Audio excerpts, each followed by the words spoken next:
தேவன் அவரை நம்புறவங்களுக்கு சமாதானத்தை கொடுக்குறார். இவ்வளோ நாசமோசங்கள் நடந்தாலும் நான் பயப்பட மாட்டேன்னு சொன்னலையா, பயப்படாம மட்டுமில்ல, சமாதானத்தோட அந்த சூழ்நிலையில இருக்கிறதற்கும் அந்த ஜீவன் நதி நமக்குள்ள ஓடுகிறது.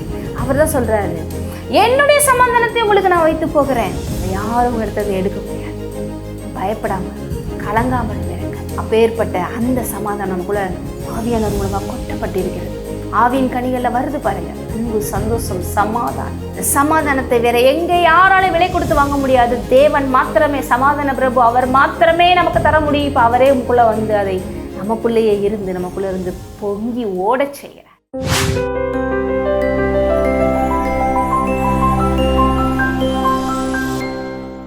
Praise the Lord. உங்கள் அனைவரையும் பாதைக்கு வெளிச்சம், கால்களுக்கு தீபம் இந்த நிகழ்ச்சிக்கு ஆண்டவராகிய இயேசுவின் நாமத்திலே வாழ்த்தி வரவேற்கிறேன்.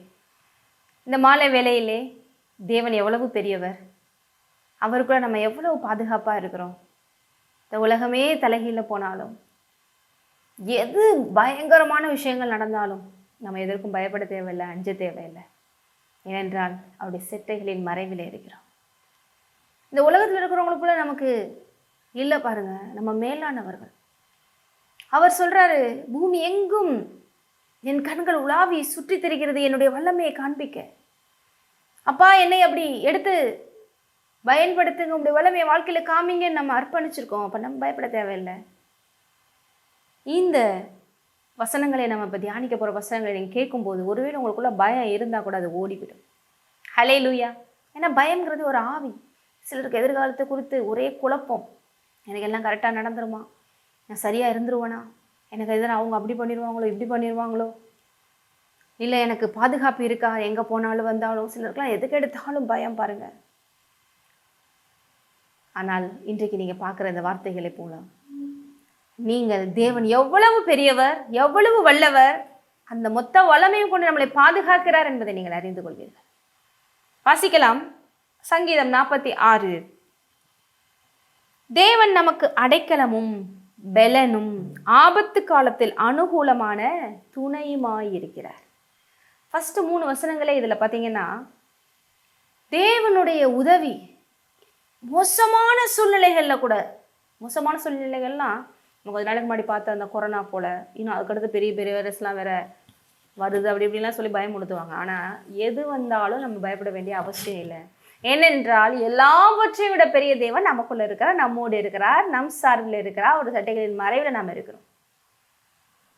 ஆகவே இங்கே எப்படி அவர் அந்த விஷயத்தை அறிந்து சங்கீதக்காரன் பாடுறாரு, தேவன் நமக்கு அடைக்கலமும், God is our refuge and strength, a very present help in trouble.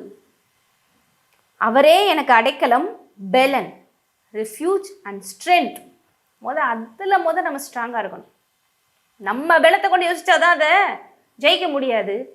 நம்ம எங்கேயும் பாதுகாப்பற்று இல்லை, நமக்கு அடைக்கலமாக ஒருத்தர் இருக்கிறார், அடைக்கலம் தருகிறவர். அவர் அடைக்கலத்துக்குள்ளே நம்ம இருக்கிறோம். அவரே நமக்கு பலனாக இருக்கிறார். இயேசுவே இன்னைக்கு அவருடைய புதிய உடன்படிக்கையின் மூலமாக அவரை விசுவாசிக்கிற நமக்குள்ள ஞானமாக, நீதியாக, பரிசுத்தமாக, மீட்பாக, பலனாக எல்லாமுமாக மாறிவிட்டார். அப்போ அவருடைய அந்த பலத்தை கொண்டு தான் நம்ம யோசிக்கணும். அது நமக்குள்ள இருக்கு, நமக்குள்ள கொடுக்கப்பட்டிருக்காகவே நம்ம எல்லாத்தையும் ஜெயிக்க முடியும். சொல்றாரு, ஆபத்து காலத்திலே அனுகூலமான துணை. சும்மா ஆபத்து காலத்துல கூட எத்தனையோ பேர் இருக்கலாம், ஆனா அங்க ஃபேவர் பண்ணி நம்மளை டெலிவர் பண்றதுக்கான அந்த அனுகூலமான துணையாக தேவனே இருக்கிறார். Every present help in trouble. Hallelujah. அப்போ இன்னைக்கு ஒருவேளை ஆபத்து காலமா, தேவ பிள்ளைகள் பயப்பட தேவையில்லை. ஏனென்றால் நமக்கு அந்த மாதிரி காலத்திலையும் உதவி செய்ய ஒரு தேவன் இருக்கிறார். ஹல்லேலூயா. அப்போ ஆபத்து காலத்தை நோக்கி கூப்பிடு, நான் உனக்கு மறு உத்தரவு அருளுவேன், நான் உன்னை விடுவிப்பேன், நீ என்னை மகிமைப்படுத்துவா என்று தேவனே சொல்றாரு. இப்போ நமக்குள்ள இருக்கிற தேவன் நம்ம அறிந்து அவர் நாமத்தில் பேசும்போது அங்கே எல்லாம் கீழ்ப்படுகிறது. பழைய ஏற்பாட்டில் அவர் இவ்வளோ தூரம் கான்ஃபிடென்ட்டாக பேசுகிறாரு தேவனுடைய வல்லமை குறித்தும், நான் அவருக்குள்ள பாதுகாப்பாக இருக்கிறத குறித்தும்னா, இன்னைக்கு புதிய உடன்படிக்கையில் கிறிஸ்துவுக்குள்ள நம்ம எவ்வளவு பாக்கியவான்களா இருக்கிறோங்கிறத யோசித்தா நம்ம எவ்வளோ தூரம் இதை பேசணும், விசுவாசிக்கணும், நடக்கணும் இல்லையா? தொடர்ந்து பாருங்க. ஆகையால் இப்படிப்பட்ட விதத்தில் நான் ஃபேவர் பண்ணப்பட்டு இருக்கிறதுனால, ஃபேவர் பெற்றிருக்கிறதுனால எதுக்கெல்லாம் பயப்பட மாட்டேன்னு சொல்றாரு. பூமி நிலை மாறினாலும் எக்ஸ்ட்ரீமான ஒரு விஷயம். என் வேலை போச்சுன்னா, ஏன் அது போச்சுன்னா, இது போச்சுன்னான்னு சொல்லலை, எக்ஸ்ட்ரீமாக ஒரு எக்ஸாம்பிள் சொல்றாரு. பூமியே நிலை மாறினாலும், even though the earth be removed, hallelujah. என்னங்க எர்த் பி ரிமூவ்டு, ஹல்லேலூயா அப்படி சொல்லலைங்க. அவர் சொன்ன அந்த விசுவாசமான வார்த்தைக்கு சொல்கிறேன். இந்த உலகமே நிலை மாறி போனாலும், மலைகள் நடுச்சமுத்திரத்தில் சாய்ந்து போனாலும், even though the mountains be carried into the midst of the sea. மலைகளை நகர்த்துறதே ரொம்ப கஷ்டம். எங்கேயாவது ஒரு நாளுக்கு மலை இங்கேருந்து அங்கிட்டு போயிடுச்சுங்க நகர்ந்து அப்படி சொல்லுவாங்களா? நடக்க முடியாத ஒன்று. ஆனால் அதுவே பெயர்ந்து சாய்ந்து நடு சமுத்திரத்தில் போய் கிடக்காம். அப்படி ஒரு சூழ்நிலை கூட வரலாம். அதுக்கடுத்து இன்னொரு சுச்சுவேஷன் சொல்றாரு.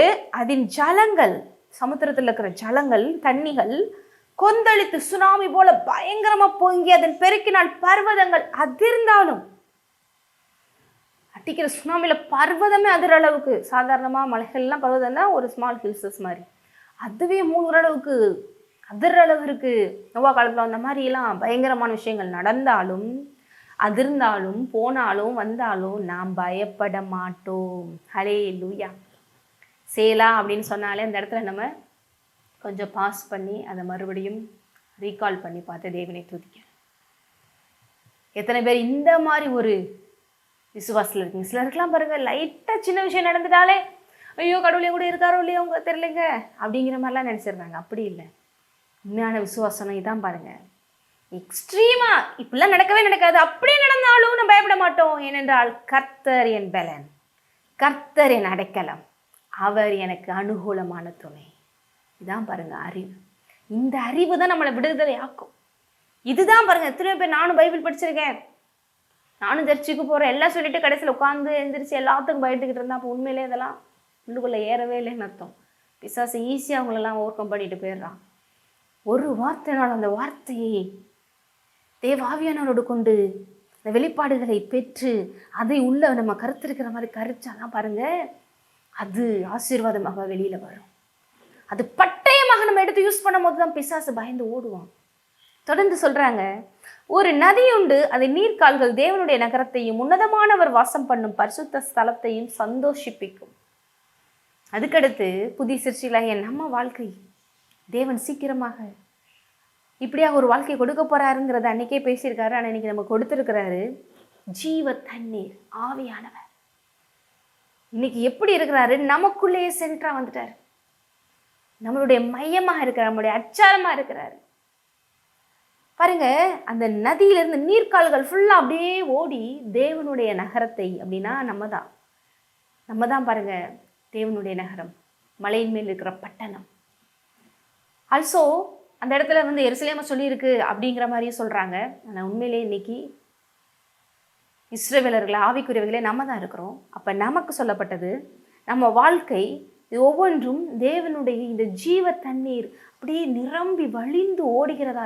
அப்போ ஜீவ தண்ணீர் அப்படி பாஸ் ஆகி ஓடுதுன்னா நம்ம இருதயத்துல தான் பாருங்க அங்கே இருக்கு. அங்கேருந்து அப்படி புரண்டு ஓடுதுன்னா, ஜீவன் புரண்டு ஓடுகிற இடம்லாம் என்ன ஆகும்?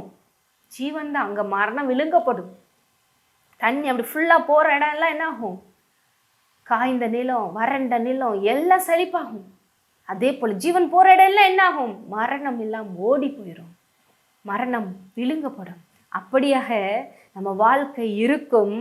உன்னதமானவர் வாசம் பண்ணும் பரிசுத்த ஸ்தலத்தையும் சந்தோஷிப்பிக்கும். நமக்குள்ள இப்போ உன்னதமானவர் அவர் வாசம் அணுகிறார். நாம இப்போ தேவனுடைய ஆலயமா இருக்கிறோம். நமக்கு அது அந்த ஜீவத்தனை நமக்குள்ள ஓடி நம்ம சந்தோஷிப்பிக்கிற ஒரு வாழ்க்கை வரும். அதான் பாருங்க அடுத்து சொல்லப்படுகிறது. அதான் 4 பாருங்க, ஒரு நதி உண்டு, அது நீர்க்கால்கள். தேவன் அவரை நம்புறவங்களுக்கு இப்பேற்பட்ட சமாதானத்தை கொடுக்குறார். இப்போ எதை பார்த்துட்டு இருந்தோம்? இவ்வளோ நாசமோசங்கள் நடந்தாலும் நான் பயப்பட மாட்டேன்னு சொன்னலையா? பயப்படாம மட்டும் இல்லை, சமாதானத்தோட அந்த சூழ்நிலையில இருக்கிறதற்கும் அந்த ஜீவன் நதி நமக்குள்ள ஓடுகிறது. அவர் தான் சொல்றாரு, என்னுடைய சமாதானத்தை உங்களுக்கு நான் வைத்து போகிறேன், அதை யாரும் எடுத்து எடுக்க முடியாது. பயப்படாமலும் கலங்காமலும் இருங்கள். அப்பேற்பட்ட அந்த சமாதானம் நமக்குள்ள ஆவியானவர் மூலமாக கொட்டப்பட்டிருக்கிறது. ஆவியின் கனிகளில் வருது பாருங்க, அன்பு, சந்தோஷம், சமாதானம். இந்த சமாதானத்தை வேற எங்க யாராலும் விலை கொடுத்து வாங்க முடியாது. தேவன் மாத்திரமே, சமாதான பிரபு அவர் மாத்திரமே நமக்கு தர முடியும். இப்போ அவரே உங்களுக்குள்ள வந்து அதை நமக்குள்ளேயே இருந்து நமக்குள்ளே இருந்து பொங்கி ஓடச் செய்கிறார். அப்போ தேவ பிள்ளைகள் வாழ்க்கையில் சமாதானத்தை எவ்வளவுதான் பிசாசு கெடுக்க நினைச்சாலும், அது மறுபடியும் ஒருவன் ட்ரை ஆகிற போகிற மாதிரி தோணினாலும், சில சூழ்நிலை அப்படியே வந்தாலும் உள்ள இருந்து ஜீவ தண்ணீர் ஓடி அதை அப்படியே ஓவர் கம் பண்ண வைத்து மறுபடியும் சமாதானத்துக்குள்ளே நம்மளை காத்துக்கொள்ளும். எப்படிப்பட்ட சுச்சுவேஷன்லையும் இதுக்கு முன்னாடி பார்த்தோம் பார்த்தீங்களா, இந்த உலகமே தலைகீழ போனாலும் பயங்கரமான விஷயங்கள் இனிமேல் நடக்கும். ஏனென்றால் இந்த உலகத்திற்கான முடிவு வருகிறது. தேவனுடைய ராஜ்யம் பரலோகம் சீக்கிரமாக, அந்த பரலோகத்தினுடைய பேட்டர்ன் வரப்போகிறது. அதனால் அந்த பிசாசு லாஸ்ட் டேஸில் ஒரு ஆட்டம் ஆடுறான். அவனுடைய எல்லா விஷயங்களையும் தேவன் சீக்கிரமாக முறியடித்து அவருடைய சித்தத்தின்படி சீக்கிரமாக இந்த பூமியை நம்ம ஒவ்வொருவரை கொண்டு மாற்றப் போகிறார். அவர் சீக்கிரமாக ராஜாவாக இறங்கி வந்து எல்லாவற்றையும் அழிக்கப் போகிறார். எல்லாவற்றுக்கும் மிகப்பெரிய ஒரு மாறுதலான நாட்கள் வருகிறது. அப்போ இந்த மோசமான நாட்களில் கூட தேவனை நம்புகிற பிள்ளைங்க அசைக்க முடியாமல் இருக்கலாம். ஏன்னா உள்ளுக்குள்ள டென்ஷன், பதப்படப்பு இதெல்லாம் வந்துட்டா தான் பாருங்கள், நம்மளாலையும் பாருங்கள், நம்மளையும் காப்பாற்றிக் கொள்ள முடியாமல் போய் அடுத்தவங்களையும் காப்பாற்ற முடியாமல் போயிடும். ஆனால் இன்றைக்கு நம்ம உலகத்துக்கு ஆசீர்வாதமாக இருக்கிறோன்னா இப்படிப்பட்டவர்களாக நம்ம இருக்கும்படி தேவன் அழைத்திருக்கிற அபிஷேகம் பண்ணியிருக்கிறாருங்கிறத மறந்துடாதீங்க. அப்போ உங்கள் சமாதானத்தை யாராலையும் என்ன பண்ண முடியாது, எடுக்கவே முடியாது. மேலும் பாருங்க, தேவன் அது நடுவில் இருக்கிறார், அது அசையாது. அதான் சொன்னேன், நம்மளை யாரும் அசைக்க முடியாது. தேவன் நம் நடுவில் சென்ட்ரல் போர்ஷனாக இருந்து அவர் பாதுகாக்கிறார் நங்கூரமாக இருந்து. God is in the midst of her. She shall not be moved. Hallelujah. தேவனை நம்புற பிள்ளைகள் அசைக்கப்படுவதில்லை. இந்த கல்லின் மேல் மோதுகிறவன் தான் நொறுங்கி போவான் ஒழிய அது ஒன்றும் அசைக்கப்பட முடியாது. தொடர்ந்து போட்டிருக்கு பாருங்க, அதிகாலையிலே தேவன் அதற்கு சகாயம் பண்ணுவார். God shall help her and just at the break of dawn. காலைதோறும் அவருடைய கிருபை புதிதாக இருக்கிறது. ஒவ்வொரு நாளும் அவருடைய கிருபை எதிர்பாருங்க. அவருடைய தயவு அன்பு மேலே கொட்டப்படுகிறது. நமக்கு சகாயம் செய்கிற தேவன், ஹெல்ப் பண்ணுற தேவன் ஒருவர் இருக்கும்போது நம்ம எது என்ன செய்ய முடியும்? இந்த உலகத்தில் பாருங்கள், கவலைப்படுறவங்க, பயப்படுறவங்களும், ஐயோ நான் என்ன பண்ணுவேன் அவங்கள குறித்து யோசிக்கலாம். இல்லை அவங்களால முடியாது, இவங்களால முடியாதேன்னு சொல்லலாம். ஆனால் தேவனால எல்லாம் முடியும், அவர் என் பட்சத்தில் இருக்கா, எனக்கு உதவி செய்வார். நாங்கள் பயத்துக்கும் கவலைக்கும் வேலையெல்லாம் போயிடுது. அப்போ நமக்கு ஹெல்ப் எங்கேருந்து வருது? தேவன்கிட்ட இருந்து வருது. சகாயம் பண்ணும் தேவன். அப்போ இப்படிப்பட்டவரை கூட வச்சுக்கிட்டு நம்ம பயப்படலாமா? பயப்படக்கூடாது. இந்த மாதிரி தாட்ஸஸ் வரதான் செய்யும். ஆனால் இந்த மாதிரி வார்த்தைகளை கொண்டு ஓவர் கம் பண்ணி ஜெயிக்க வேண்டும். தேவன்கிட்டலேருந்து எல்லா ஃபேவர்ஸும் எடுத்துக்கொள்ளணும். இப்போயே தேவனோட நாமத்தில் எல்லாத்தையும் எடுத்துக்கொள்கிறேன் என்று சொல்லுங்கள். ஹல்லேலூயா.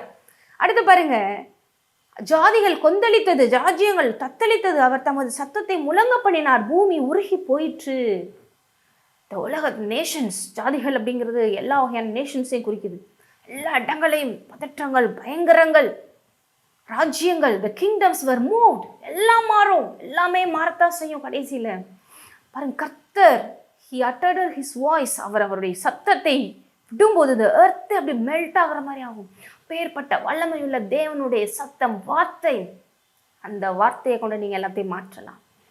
அப்பேற்பட்ட வார்த்தையான தேவன் உங்கள் எனக்கும் பட்சத்தில் இருக்கிறாரு. எதிரான எல்லா விஷயங்களையும் முறியடிக்கிறாரு. அவர் சொல்லாகும், அவர் கட்டளையிட நிற்கும். ஆகவே அவருடைய அந்த வார்த்தை இருக்கிற வல்லமையை பாருங்க. சுற்றி இருக்கிற விஷயங்களை பார்த்து பயப்படாதீங்க. அதாயிருமோ இதாயிருமோன்னு சொல்லி குழப்பிக்கிறாதீங்க. சேனைகளின் கர்த்தர் நம்மோடி இருக்கிறார். ஹல்லேலூயா. அவர் எப்படிப்பட்டவர்? லார்ட் ஆஃப் ஹோஸ்ட், சேனைகளின் கர்த்தர். அதுக்கடுத்து இன்னொரு வருஷம் சொல்லியிருக்காங்க பாருங்க, யாக்கோப்பின் தேவன் நமக்கு உயர்ந்த அடைக்கலமானவர், தி காட் ஆஃப் ஜேக்கப். ஏங்க அந்த காட் ஆஃப் ஜேக்கப்ங்கிற இடத்துலலாம் சொல்கிறாங்க? சில இடங்கள்லாம் பார்த்தீங்கன்னா, சில டிரான்ஸ்லேஷனில் த காட் ஆஃப் ஜேக்கப் அப்படிங்கிறது எப்படி வந்திருக்கு? 7. Here he comes the commander, the mighty Lord of angel, armies is on our side. அவரை பற்றியான விஷயங்கள் இந்த சேனைகளின் கர்த்தருக்குங்கிறதுக்கு இவ்வளோ சொல்லிட்டு, the God of Jacob fight for us அப்படிங்கிறத டிபிடி டிரான்ஸ்லேஷனில் சொல்கிறாங்க. மெசேஜ் வெர்ஷன் அந்த இதில் பார்த்தீங்கன்னா 7ல் எப்படி போட்டிருக்காங்க பாருங்கள், Jacob wrestling God fights for us. Jacob wrestling காட்னு எதுக்கு அப்படி சொல்கிறாங்க அப்படின்னா, பாருங்க, எல்லாருமே யாக்கோப்பு வந்து தேவனோட வந்து அப்படி தேவனுக்கு அவருக்கு ஒரு யுத்தம் நடந்துச்சு. உண்மையிலேயே ஜேக்கப் ரிஸ்லிங் காட் அப்படின்னா அந்த இடத்துல என்ன சொல்லுது? தேவன் யாக்கோப்பினுடைய அந்த மாம்ச சிந்தனையை மாற்றினார். அவன் உடனே இமேஜின் பண்ணி அவர் 2 பேர் சேர்ந்து ஃபைட் பண்ண மாதிரி உண்மையிலேயே மனதுக்குள்ள அந்த போராட்டம் நடக்குது. அவனுடைய மாமா லாபான்கிட்ட கூட 14 வருஷம் அவனை வேலை பார்க்க வச்சதுக்கு காரணமே அவன்கிட்ட ஒரு டிசிப்ளின் வரணும், அவன்கிட்ட அந்த ஹோலினஸ் வரணும். அவன்கிட்ட பாருங்க, ஏமாத்துக்காரனாகவும் ஏன்னா யாக்கோபு என்னால எத்தனை என்ற அர்த்தம். அவன் மற்றவங்களை ஏமாற்றுகிறனாகவும் பொய் சொல்லுகிறனாகவும் தப்பான முறைமையில மைண்ட் செட் இருக்கிறவனா இருந்தான். ஸோ அவனை மாற்றணும். அதுக்காக தான் பாருங்க எல்லாத்தையும் மாத்திரம். அப்போ எல்லாத்துக்குமே அவனுடைய செல்ஃப்லேயும் அவன் ஃபோக்கஸ்டாக இருக்கான். அதை எல்லாத்தையும் மாற்றி தேவனை நம்ப வைக்கணும். இதுதான் அந்த இடத்துல நடக்கிற ஒரு ஃபைட் என்று சொல்லப்படுகிறது. ஸோ மென்டலுக்குள்ளே, அதாவது மைண்டுக்குள்ளே அவனுக்குள்ளே தேவன் இந்த மாதிரி விஷயங்களை கொண்டு வந்து தேவனை நம்ப வைக்கிறாரு. நம்ம ஒன்றும் இல்லை, எல்லாம் அவர் தான் அப்படிங்க. அதுதான் பாருங்க, Jacob the God of Jacob அப்படின்னு சொல்கிறதுக்கும் ஜேக்கப் ரெஸ்லிங் காட் அப்படிங்கிறதுக்கும் அவர் நமக்காக யுத்தம் பண்ணுவாருங்கிறதுக்கும் இந்த இடத்துல இன்னொரு விஷயம். இன்னைக்கு நம்ம வாழ்க்கையிலையும் இந்த மாம்ச சிந்தனைகள் வந்து நான் என்ன பண்ண போறணும், நான் என்ன பண்ண போறோமோ அந்த கவலை பயம் வரும்போது தேவன் நீ இல்லை, நான் உன்னை பலப்படுத்துவேன், நான் உனக்கு சகாயம் பண்ணுவேன், நான் உன்னோடு இருந்து உன்னை ஆசீர்வதிப்பேன், நான் உனக்கு போதும், என் கிருபை உனக்கு போதும். அப்படி உங்க மைண்ட்ல அதை புரிய வச்சு என்னை பலப்படுத்துகிற கிறிஸ்துவினாலே எல்லாவற்றையும் செய்ய எனக்கு பலன் உண்டு என்று அந்த ஆங்கிள் மூவ் பண்ணி வச்சு எடுக்கும் நம் தேவன் செய்கிறார். ஆவியின் சிந்தனை அதுதான் ஜீவனும் சமாதானமும். இப்படி நமக்குள்ள அநேக மாற்றங்களையும் தேவன் கொண்டு வந்து நம்மை ஜெயிக்க வைக்கிறார். அடுத்து பாருங்க, அப்பேற்பட்ட தேவன் தான் நமக்கு உயர்ந்த அடைக்கலமாக இருக்கிறார். பூமியிலே பால் கடிப்புகளை நடப்பிக்கிற கர்த்தருடைய செய்கைகளை வந்து பாருங்கள். see the marvelous of God, attention all. பாருங்க எவ்வளோ பெரிய விஷயங்களை செய்கிற தேவன். சர்வ வல்லவரை நம்பி இருக்கீங்கப்பா, சாதாரணவர் இல்லை. அப்பேற்பட்ட தேவனை நம்பி நீங்க பயப்படலாமா, கவலைப்படலாமா? வந்து பாருங்க எல்லாரும். He plants flowers and trees all over the earth, bans war from pole to pole. அதாவது அவர் பூமியின் கடைமுனை மட்டும் யுத்தங்களை ஓய பண்ணுகிறார். தேவன் என்ன பண்றாரு? இந்த பூமியை சாதிச்ச தேவன் இந்த துருவம் அந்த துருவம் என்னென்னமோ சொல்றாங்க, எல்லா பக்கத்துலையும் யுத்தங்களை ஓய பண்ணுகிற தேவன் நம் தேவனாக இருக்கிறார். அப்படிப்பட்ட தேவன் தான் பாருங்க. இன்றைக்கு ஒருவேளை இந்த உலகத்தில் நடக்கிற விஷயங்கள்லாம் பார்த்து நீங்கள் பயப்பட வேண்டாம். அந்த தேவன் தான் உங்களுக்குள்ள இருக்கிறாருன்னா அந்த தேவனோட நாமத்தில் வாய் திறந்து சொல்லுங்க, சமாதானம் உண்டாகட்டும் என்று சொல்லுங்க. என்றால் தேவனுடைய தெரிந்து கொள்ளப்பட்டவர்களின் நிமித்தம் இது எல்லாம் மாற்றப்படும், குறைக்கப்படும் என்று வேதம் நமக்கு சொல்கிறது. அப்போ என்ன பண்ணுறாரா? பூமியின் கடைமுனை மட்டும் யுத்தங்களை ஓய பண்ணுகிறார். He is the one who makes conflicts end throughout the earth, breaking and burning every weapon of war. இந்த உலக சமூக அவங்கள்ட்ட இருக்கிற இந்த மொத்த இந்த மோச நாசங்களுக்கெல்லாம் காரணம் என்ன நினைக்கிறீங்க? எல்லாமே இந்த பாவம், அந்த அன்பு இல்லாதது, மன்னிக்க முடியாதது, இரக்கம் இல்லாதது, விட்டு கொடுக்க முடியாதது, எல்லாவற்றையும் அவர் மாற்றுகிறார், அவர் ஓய பண்ணுகிறார். இந்த பாவம், சாபம், சுயநலம், வெறுப்பு, கசப்பு எல்லாவற்றையும் தேவன் என்ன பண்றாராம்? ஓய பண்றாரு. பாருங்க என்ன போட்டிருக்கு? அவர் பூமியின் கடைமுனை மட்டும் யுத்தங்களை ஓய பண்ணுகிறார், வில்லை ஒடித்து ஈட்டியை முறிக்கிறார். எல்லாமே பாருங்க வெப்பன்ஸ் ஆஃப் வார். வில், ஈட்டி அப்படிங்கிறது வெறும் இதை மட்டும் மெட்டீரியலா மட்டும் சொல்லல, ஸ்பிரிச்சுவலாகவும் எதெல்லாம் வில் போன்று ஈட்டி போன்று இந்த உலகத்துல ஒருத்தவங்க பிரச்சனைகளையும் போராட்டங்களையும் எல்லாம் இந்த மாம்ச சிந்தனைகள் கொண்டு வருதோ அது எல்லாவற்றையும் முறியடிக்கிறார். ரத்தங்களை நெருப்பினால் சுட்டரிக்கிறார். எல்லாம் அப்பேற்பட்ட தேவன் நம் தேவன் என்று இங்கே சொல்லப்படுகிறது. பாருங்க, breaking and burning every weapon of war. ஒரு இடத்துல வசனம் சொல்லுகிறது, தேவனுடைய இந்த வசனம் தான் பாருங்க கிறிஸ்துவின் சிந்தைக்கு நம்ம கீழ்ப்படி வைக்கிறது. கிறிஸ்துவின் சிந்தனை வரும்பொழுது இந்த மாம்சத்துக்குரிய எல்லா விதமான போராட்டங்களிலிருந்து நம்ம ஈஸியாக வின் பண்ணலாம். தேவனுடைய போராட்டங்கள் மாம்சத்துக்கு ஏற்றவில்லை, அவை என்ன பண்ணுது? எல்லாவற்றையும் தேவனுடைய சித்தத்திற்கு எண்ணங்களுக்கு கீழ்ப்படிய செய்கிறது. அப்பேற்பட்ட அந்த தேவனோட வார்த்தை அவர் நம்ம கூட இருக்கிறாங்கிறத மறந்துடாதீங்க. அப்போ நம்ம என்ன பண்ணணும்? இவ்வளோ பெரிய விஷயங்கள், இவ்வளோ விஷயங்கள்லாம் நடக்குது, தேவன் பார்த்துக்கிறார், அவர் பொட்டன்ஷியல், ஒரு வல்லமை எவ்வளவு. ஆகவே நான் எதற்கும் பயப்பட மாட்டேன், அவருடைய அன்பு எனக்குள்ள ஊற்றப்பட்டிருக்கு, அவர் சமாதானம் எனக்குள்ள கொட்டப்பட்டிருக்கு, அவரோட வல்லமை எனக்கு போதும், அவர் என்னோடு இருந்து ஆவியில் எனக்குள்ள மாற்றங்களை கொண்டு வந்து மைண்டுக்குள்ளே இருக்கிற போராட்டங்களை எல்லாம் மாற்றி என்னை எல்லாவற்றையும் வெற்றி பெற செய்ய வல்லவரும் நல்லவருமா இருக்கு. ஆகவே நான் பயப்பட மாட்டேன். தேவன் என்ன சொல்றாரு? நீ அமர்ந்திருந்து நானே தேவன் என்று அறிந்து கொள்ளுங்கள். ஜாதிகளுக்குள்ளே உயர்ந்திருப்பேன், பூமியிலே உயர்ந்திருப்பேன். இப்போ நம்ம இவ்வளோ தெரிஞ்சுட்டு நம்ம என்ன பண்ணணும்? தேவையில்லாமல் நம்ம குழப்பிக்கிறாமல் வைக்காமல் தேவன் எல்லாவற்றையும் பார்த்து கொள்வார். அவருடைய நாமத்தில் என்றைக்கு நமக்கு வெற்றி தான் சொல்லி நீங்கள் அமைதியாக விசுவாசத்தில் பொறுமையில் போயிட்டே இருங்க. அங்கே தேவன் காரியத்தை நடப்பதை பார்த்து இந்த உலகமே அதிசயப்பட்டு பூரிக்கும். Be still and realize that I am God. I am God above all the nations. I am exalted throughout the whole earth. முழு உலகத்தின் மேலே நான் மகிமைப்படுவேன்.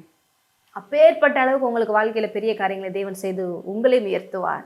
சேனைகளின் கர்த்தர் நம்மோடி இருக்கிறார். யாக்கோபின் தேவன் நமக்கு உயர்ந்த அடைக்கலமானவர். மறுபடியும் சொல்கிறாங்க, Here he stands the commander, the mighty Lord of angels, armies is on our side. பேர்பட்ட தேவன் பாருங்க. ஒரு தேவதூதனே பழைய ஏற்பாட்டில் 1,85,000 பேரை க்ளோஸ் பண்ணான்னு போட்டிருக்கேன்னா, சேனைகளின் தேவன், அவங்களெல்லாம் சேனைகளாக லட்சக்கணக்கில் கோடிக்கணக்கில் வச்சிருக்கிற தேவன் நம்ம பட்சத்தில் இருக்கும்போது நம்ம ஏன் பயப்படணும்? பாருங்க, ஆர்மி மாதிரி தேவனோட இருக்கிறாங்க. அன்னைக்கு எலிசாவை காப்பாற்றுறதுக்கு தேவன் மலைகளை சுற்றிலும் அக்னிமயமான குதிரைகளையும் ரதங்களையும் இறக்கி காப்பாற்ற வைக்க ஒருத்தனுக்காக நான் இன்னைக்கு நமக்காக எவ்வளோ பெரிய காரியங்களை செய்வார். இப்போ இப்பேற்பட்ட அளவுக்கு இருக்கணும். அன்றைக்கு வேலைக்காரன் கண்களை திறந்து விடுங்கன்னு சொன்னது போல இன்னைக்கு நம்ம கண்கள் திறக்கப்படட்டும். ஆவியானவர் மூலமாக மனக்கண்களை திறந்து பாருங்க. எப்பேற்பட்ட அளவிற்கு பாதுகாப்புலையும் நேசத்துலையும் அரவணைப்புலையும் இருக்கிறோம். நமக்குள்ளே இருக்கிற தேவன் எவ்வளோ பெரியவர் என்று பயம் ஓடி போயிடும். அடுத்து, இந்த god of Jacob fights for us. இதுக்கெல்லாம் நமக்குள்ள மைண்டுக்குள்ளே அப்படியே போராட்டத்தெல்லாம் நம்ப முடியுமா? எப்படி நம்புறது? இப்பெல்லாம் வர அந்த ஃப்ளஷ்லி ஆக்டிவிட்டீஸ், ஃப்ளஷ்லியான அந்த தாட்ஸஸ் எல்லாவற்றையும் ஆவியானவர் மேற்கொள்ள வைத்து உங்களை எல்லாவற்றையும் வெற்றி பெற வைப்பார். ஹல்லேலூயா. ஜெபிக்கலாம்.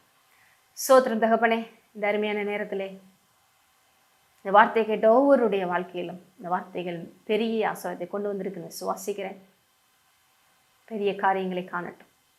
இயேசுவின் நாமத்திலே பயங்கள் ஓடிவிட்டது. நன்றி. ஆமென். என் ஆத்துமாவே கர்த்தரை ஸ்தோத்திரி, என் முழு உள்ளமே அவருடைய பரிசுத்த நாமத்தை ஸ்தோத்திரி. என் ஆத்துமாவே கர்த்தரை ஸ்தோத்திரி, கர்த்தர் செய்த சகல உபகாரியங்களை மறவாதே. என்னுடைய கிருபையும் சமாதானம் உங்களோடு இருப்பதாக நீங்கள் ஆசீர்வதிக்கிறேன்.